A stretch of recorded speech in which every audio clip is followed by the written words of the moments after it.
ಅದು ನಮ್ಮ ಬಸವಣ್ಣ ರೈತರ ಬೆನ್ನೆಲುಬಾಗಿರುವುದರಿಂದ ಇದನ್ನು ಈ ಮೂರ್ತಿಯನ್ನಾಗಿ ಮಾಡಬೇಕೆಂದು ನಾವೆಲ್ಲರೂ ಕೂಡ ಗ್ರಾಮಸ್ಥರು ತೆಗೆದುಕೊಳ್ಳುತ್ತೇವೆ ಎಂದು ಹೇಳ್ತಾ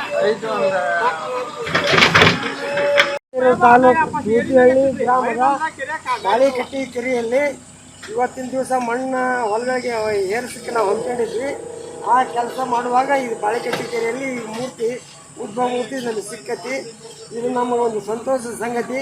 ಇದನ್ನು ನಾವು ಗ್ರಾಮಸ್ಥರೆಲ್ಲರೂ ಸೇರ್ಕೊಂಡು ಇದಕ್ಕೊಂದು ಸಣ್ಣದ ಒಂದು ದೇವಾಲಯ ಕಟ್ಟಿ ಇಲ್ಲಿ ವ್ಯವಸ್ಥೆ ಮಾಡಬೇಕು ಅಂತ ನಮ್ಮೆಲ್ಲರ ಬಯಕೆ ಆಗೈತಿ. ಇದಕ್ಕೆಲ್ಲ ಜನರು ಸಹಕಾರ ಕೊಡಬೇಕು ಅಂತ ಈ ಮೂಲಕ ಕೇಳಿ.